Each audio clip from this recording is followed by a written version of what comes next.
Welcome to Time to Teach with Tammy, the podcast that gives tips, advice, and suggestions to teachers by a real teacher.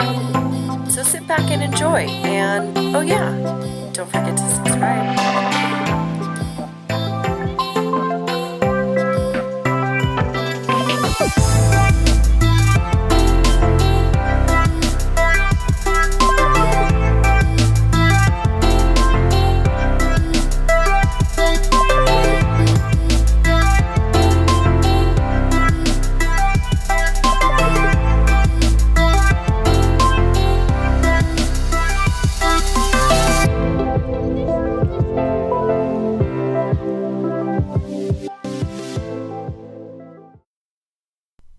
And we're back. Welcome to episode 44, entitled The Game of School, which is what I'm going to talk about. I always kind of refer to school as the game of school, and I will go into a little bit more about what I mean by that.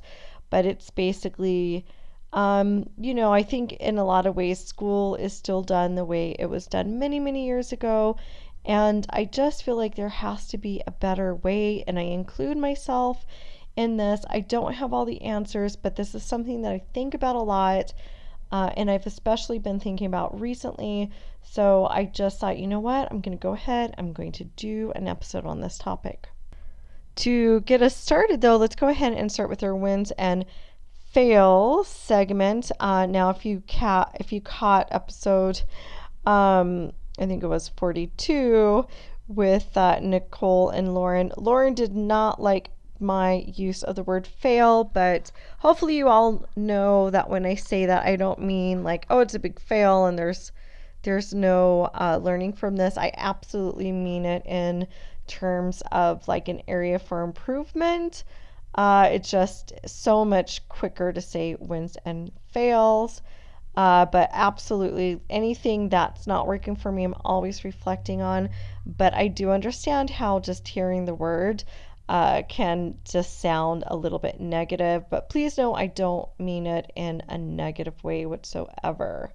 Okay, so win for the week. I have one more paper town to do.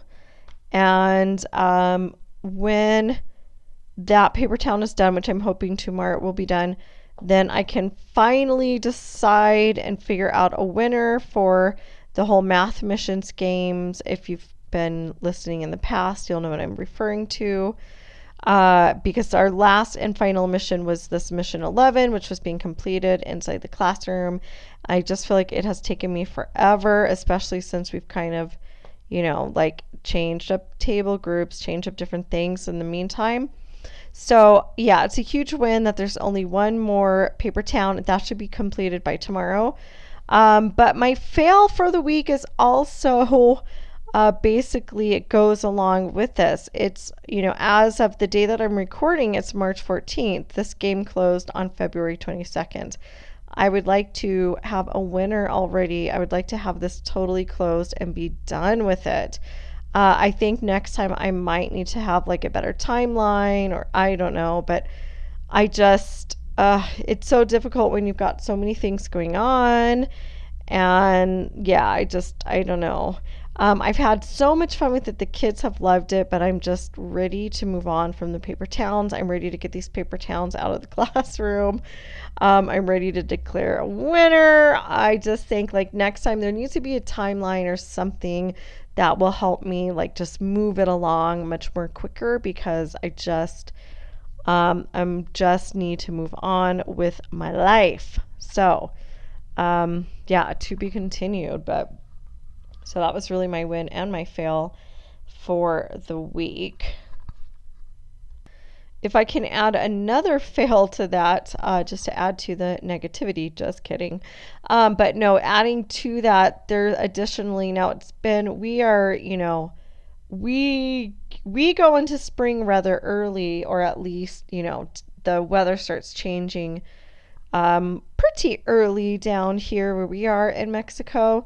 And it's great because we don't have a long and extended winter. Not that our winters are anything like some of you guys. So I'm thankful for that. But it just starts warming up really kind of quickly. And we're finding that the last week or so, it's just been very warm. And with the warm spring weather, which spring really is our warmest season here, it becomes much more difficult, I think, for everyone. It's not like it's only hard for one, just the students. I think for us teachers as well, it definitely is. But I can just see in the kids too, it's like things are getting difficult. They're hot, they're tired. It's hard. And I also know how this plays out, being that it's my 9th year down here in Mexico. As spring crawls closer and closer, the weather just gets warmer and warmer. Humidity builds. We'll finally start getting some rain. Typically by the end of May or more like early June, and it kind of gives a little bit of relief. But just like approaching to that, it just feels very miserable, and just keeping the students' attention. So I already give, I think, pretty decent mini lessons in terms of length. But I'm even having to cut things like really short, just straight to the point, short and sweet, which is what a lesson really should be, because I really feel like students need most of that time just really developing a concept, and they don't really develop it by you speaking at them.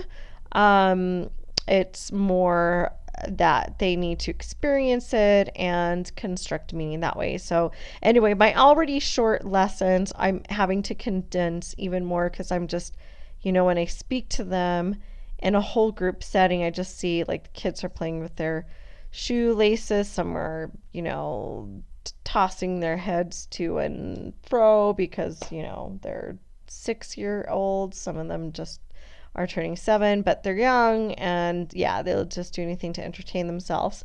So yeah, that still continues to be a fail. The weather, and there's not much I really can improve on that, because I do not control the weather. So that one, I just have to, we just have to survive it. That's one of those things. There's some things I feel like we really just have to survive. Okay, so let's get into today's topic, the game of school. And I titled it this because I often say things just like that, like, the game of school, or, we have to follow certain things or abide by, because this is the way that we've always done things. And I know it's very aggravating to me.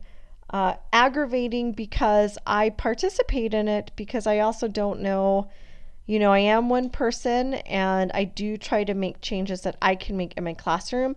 And I really strongly believe that even if you feel like there is something that's bigger than you, it doesn't mean you just throw your hands up in the air and wave them like you just don't care. Just kidding. But you don't just throw them up in the air and say, well, I give up. I can't control the bigger things. Granted, there are many things that we cannot control, and I do think it's important to accept that, because otherwise we can drive ourselves crazy.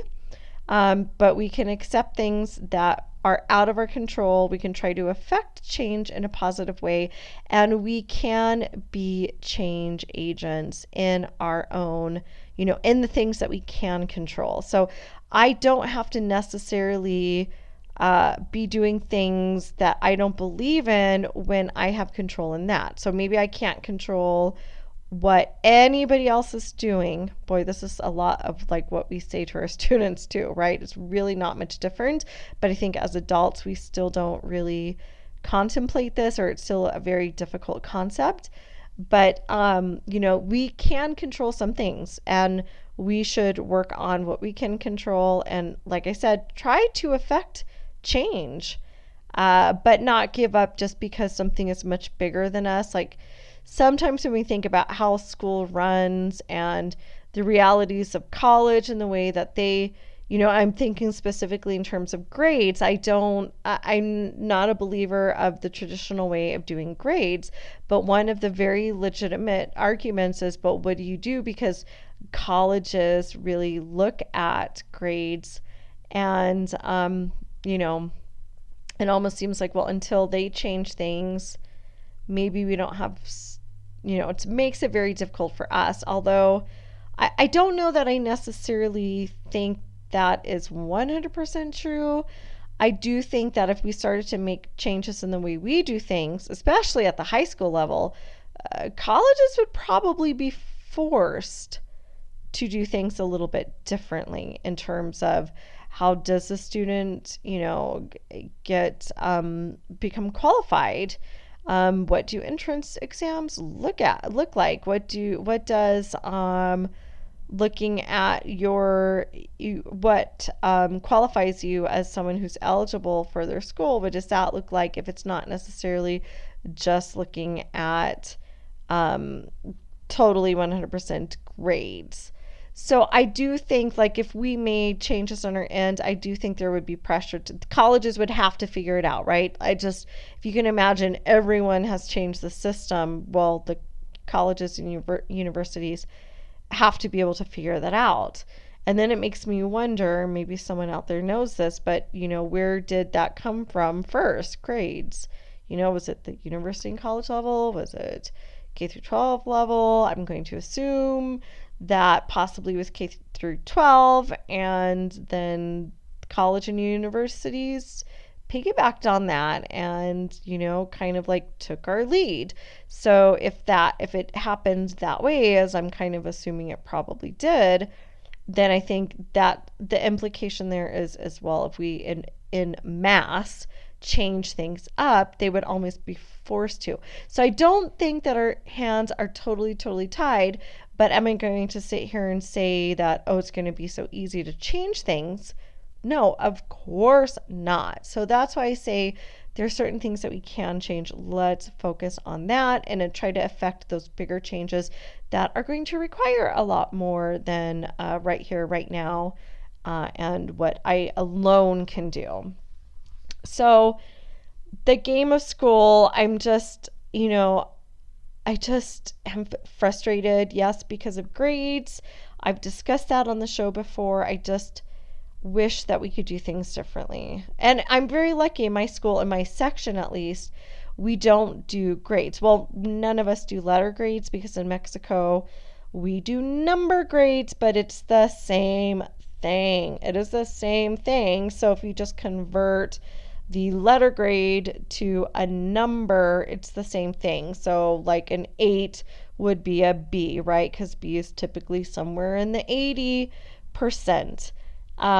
So you just change that. An 80 becomes an 8. It's not called a B, it's called an 8.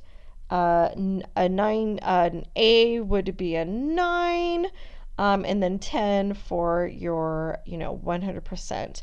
So it's basically the same thing. And that is the system that most of Mexico uses. I'm not aware of them using any other system. I just say most of Mexico because our school section does standards based report cards. So that makes me wonder if there are other schools that do that as well in Mexico.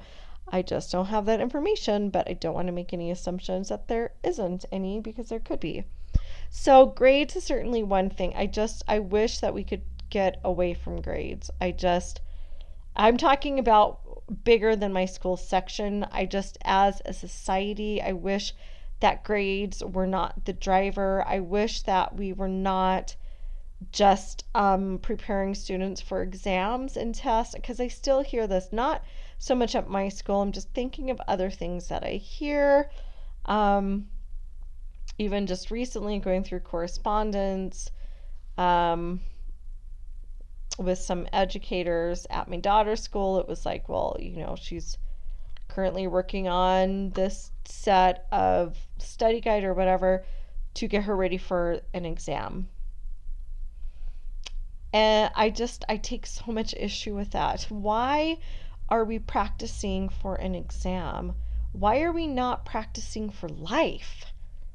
And that's the thing that really hangs me up about um, so many things that go on, and I play this game of school because it's what we're doing.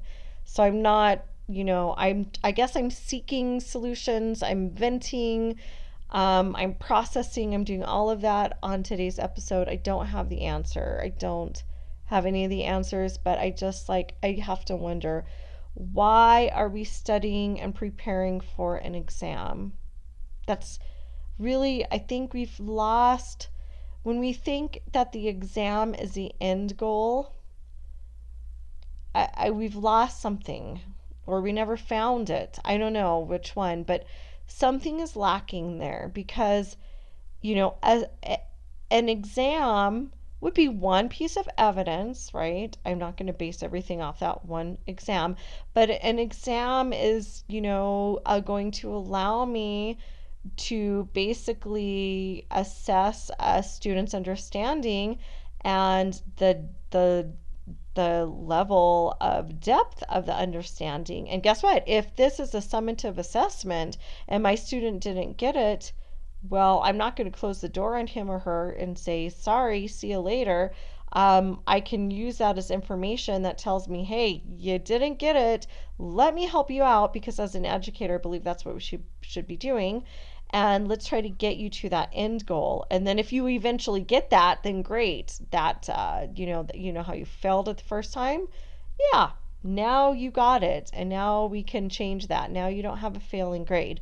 But I don't really see this happening in, I guess I should say, I wish I saw this happening in more schools. Not that scenario. I wish I saw that we are giving students ample opportunities to succeed and meet the end goal, regardless of what that means in terms of length and, the time involved. And, if you needed a different avenue to get there, then that's fine, because we're all different learners, and it's what you need. But, we're in this game called school, and we've just all got to be at the same place at the same time. And even though we say, we differentiate, I don't know, sometimes I just wonder, I think it's easy when you have students who are in the middle students, or, they kind of maybe sway slightly to the left or slightly to the right. Maybe they're, a little bit behind or a little bit ahead. I think we do pretty well with those kids, but I just, the ones who are so out in the margins, they just are they not the biggest losers in this game? And I don't mean losers as in, oh, look at you, you're a loser. I mean, why can't we help them better? They suffer so much because of it. And I don't think, I don't think we should be blaming them. It's not the learner. It's so easy to get that middle of the road. It's so easy to help those kids, or just those slightly, those slight outliers. They're not like total outliers, but they're, maybe just a little to the left or a little to the right. But those other ones with huge gaps, gaps, deficiencies, or even way advanced, sometimes I feel like we fail them. I really do. I'm including myself in this. When we have these incidents where it's maybe it's a case of maturity. Maybe developmentally the student isn't quite ready for a concept, but if they're in a grade level, they have to be ready, because that's the game of school. They all have to be able to accomplish the same things. So I don't know, I just envision, it would be so nice, and I don't know how that works. I don't know how to do that. But it would be so nice to not have grade levels. It would be so nice to not say that just because you're at this age, you belong in this grade and you must perform to this level. It would be so great to actually take kids at developmentally appropriate levels. And sometimes, it's a student by student case, because you can't assume just because they're the same age. We see it. Our students are primarily the same age, but they can be, and especially maybe as they get older, this levels out more, but you can definitely see it in the lower levels, especially as they're becoming readers and writers. You can see that that variance. It exists. It really does. So I don't know so much if it's so profound at the higher levels and grades, but it definitely is in the lower grades. But I just kind of, I in many ways feel that what we're doing is not really conducive to student learning in most cases. Okay, so grade levels, even the way we do exams, maybe the way we have our mindset. And I do think as teachers, we have the power to change that piece so quickly. It's basically switching your mindset. I know when I entered education, of course, I thought everything was about the test too. I think maybe we just enter that way, having lived that our lives too. You did everything for the test, or at least, like it seemed that way, right? You got a test coming up, you want to study because you want to pass the test. Whereas now I'm like, no, the test is really, it's more, it gives me, the teacher, information about the level of understanding and what else I might need to do, even if it's a summative assessment, because I don't want to leave a student stranded. If it was meant to be a summative assessment and they didn't get it, that's still information for me to say, oh, here's an opportunity for small group work, or here's an opportunity to work with a student one-on-one. That is a total, just a mind shift thing. And I think we can all do that. But instead of, you got to study, you got to get ready for this test that's coming. Because I don't think those tests are really, they're not really representative of our normal life, right? Do we typically, sometimes yes, sometimes we do. Sometimes there are exams that we have to take. I know I had to take, as a teacher candidate, I had to take tests to become a teacher. So there will be things in their lives and students' lives, but that's not, they're, even when they're trying to pass those maybe basic tests or whatever it is, they're still going to be expected to actually apply those things in their career. If it's something like that, like, I'm trying to become a teacher, but of course I'm going to need to use this information as well.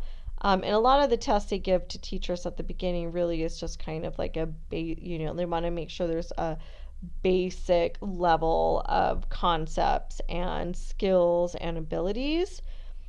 But, in our normal day-to-day life, we're not out there testing. We're really trying to learn things so we can apply it in our professions, or maybe it's a hobby we like, and that's a little more authentic to real life. And then I would say the other issue with testing too is, are we really designing accurate tests? I don't know, maybe we are. I hope we're really thinking very carefully about the kinds of things that are on our tests, but sometimes you have to wonder, in one given test, there might be several different concepts that are actually covered. And let's say that grade, that goes in as a whole grade, but what did it actually assess? And maybe it's just one or two areas that was really assessed, that was like the major thing that should have been taken from the unit, and maybe some things were minor. So we have to really look at those kind of tests. And then also knowing that it's more than testing, it's authentic performances and work that is happening inside the classroom, or if learning is happening outside the classroom, however learning looks. It should be those authentic experiences too. I really feel like I've become a lot better in that area, where I'm looking at a body of evidence. I always make sure I have like a score sheet on my clipboard, especially when it comes to math, because there are so many standards, and it's just I like to keep track of it. So I'll do like a grid, and on down one aisle, like, well, for mine down, um, I'll have down the left hand side I have the students' names, and then on top I'll have the actual standards and the assignment or whatever task that was being attached to that standard. And I just like check off things and make notes if I see someone struggling with something, so that I know that I'm looking at that standard multiple times and in multiple ways. And then I really understand where a student is, so that I know, like, oh, I saw, immediately. For example, we're working on place value, and just kind of going around and observing as we're working with place value. We've been doing it some this school year, but it's more intentional right now. But I was immediately able to see that, oh, I have this student, that student, they're still getting confused. They are putting, the groups of tens maybe in the ones place or reversing things. So there are some gaps in the understanding, which is to be expected because we're just now intentionally really working with this concept.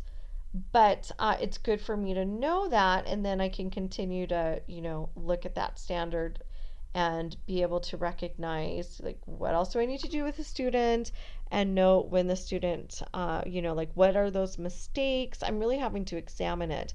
But this is what I feel like we really need to be doing, is examining those authentic experiences, and that can be used too. So I'm not basing one grade, which I don't even give grades, although I do score standards. But I'm not just looking at one exam and you either did well or you didn't. And if you didn't, good luck to you in your future. No, I'm like really looking at these things to make decisions on what does this mean in terms of my teaching? What does it mean in terms of maybe the student experience? And a lot of times of analyzing when things maybe don't go well for the student, trying to understand their thinking. That's a tricky part too. Sometimes it's obvious the kind of mistakes that they make. Sometimes you can see immediately and you understand their own misunderstandings. But that's one of the things that I think can help us if we look in to see what they're doing or what they're not doing. It gives insight into their own misunderstandings, so we can better help to fill that gap and plan to make maybe those misunderstandings a little more understood. So that's something that I really feel like we can improve as teachers today, is just like really shifting our mindset and really looking at authentic experiences that are happening in the classroom, not basing everything off of one summative assessment, and also knowing that we're not learning to pass a test, but that we're learning to live in this world. There are bigger reasons for why we're learning all of these things, and any kind of test. So whether I'm, just kind of, whether it's formative or summative, everything is really formative. I'm not going to let someone just fall through the cracks. I'm not going to just shut that door when I see something doesn't work. It's not just, let's prepare you for this. You didn't do well, too bad for you. But really being intentional in, okay, what are our next steps?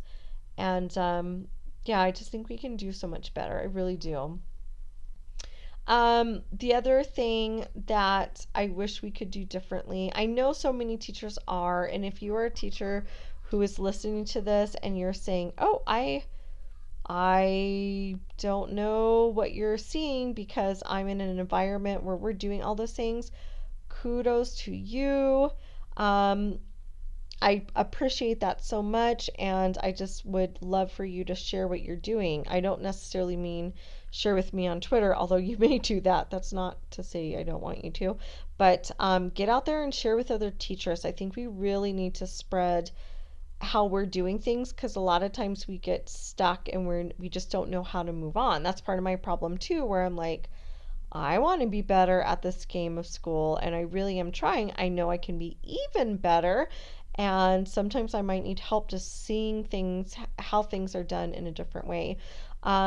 But yeah, another thing I see is like seating, and I do the same thing. I know some teachers are doing flexible seating.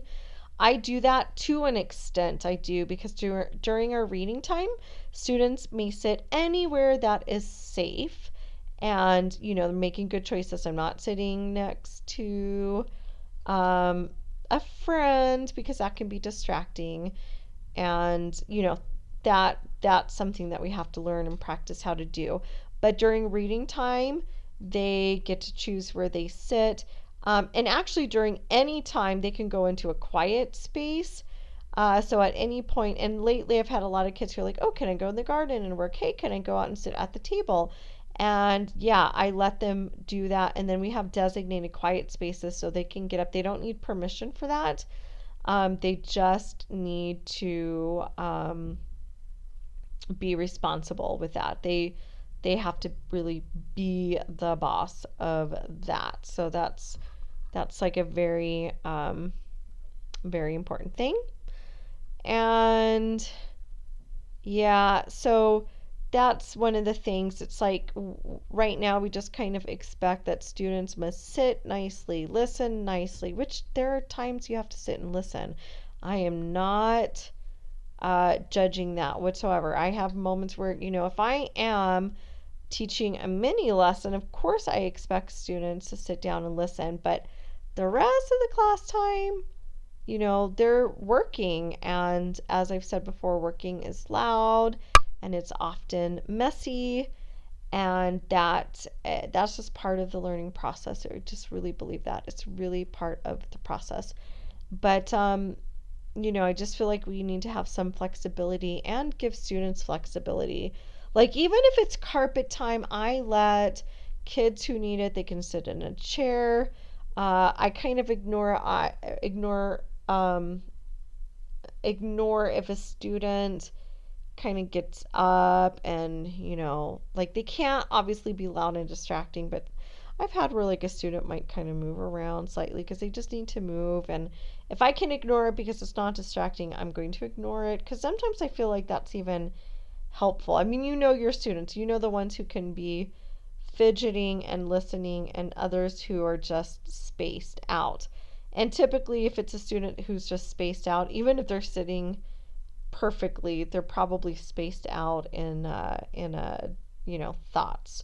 So that's something that, that's a hard one anyway, because we have some control over it, but it's difficult. It's very difficult. So I feel like this this episode probably is coming off a little negative, and I definitely don't mean for it to come off negative, you guys, and I'm really sorry if it does. It's just, I don't know, today's episode was just kind of like I needed to vent a little but process. And I'm not trying to blame anyone or anything. I just feel like I think we can do school a little bit differently, allowing more student directed learning to happen, kind of just letting go a little bit of the reins if we can. And, I just think about my own self. Like, there's so many things that I would love to be doing. And I don't know, I'd love to have class outside. And we do have some really great spaces, but there's always, sports, and sports is loud, and then band is loud. It's really hard to find. I think that's any school setting, that's not unique to my school.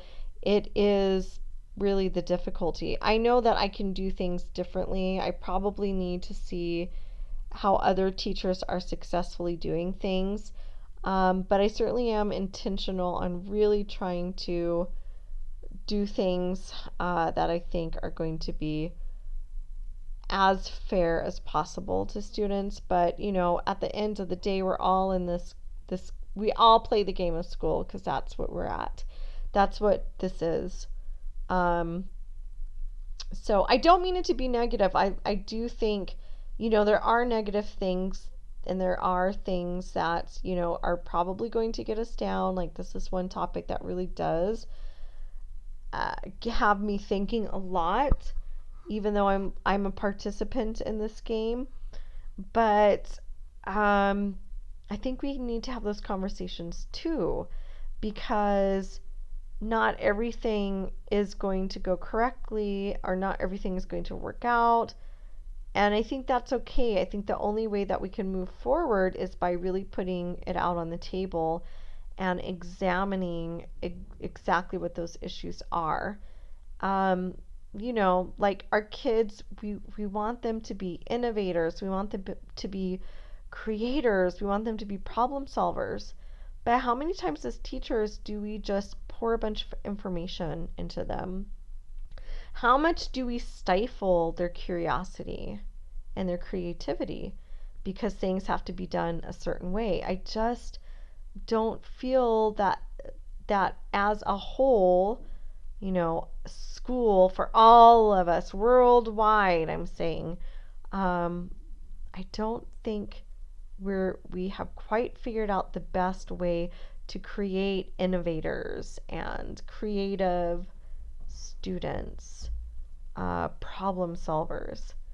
I think we are not there yet, but I do have a growth mindset, and I know that I do have some control. There's a lot of things I can't control, but I can control a lot of what I do in my classroom, and I know that I can continue to experiment and develop as a teacher.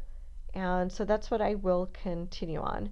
So I think on the growth mindset and the idea of growing, it's a great ending place for this episode, because I don't want it to be sounding too negative. But on that note, I'd love to hear from you. What exciting things are you doing in your classroom that is promoting curiosity and problem solvers and creative students? What are you doing? I'd love to hear from you. Or are you running into the same obstacles? Do you see the same things? Do you have the same questions and concerns as I do? I would love to hear from you. You may tweet to me at TamiJ, TamiJ123.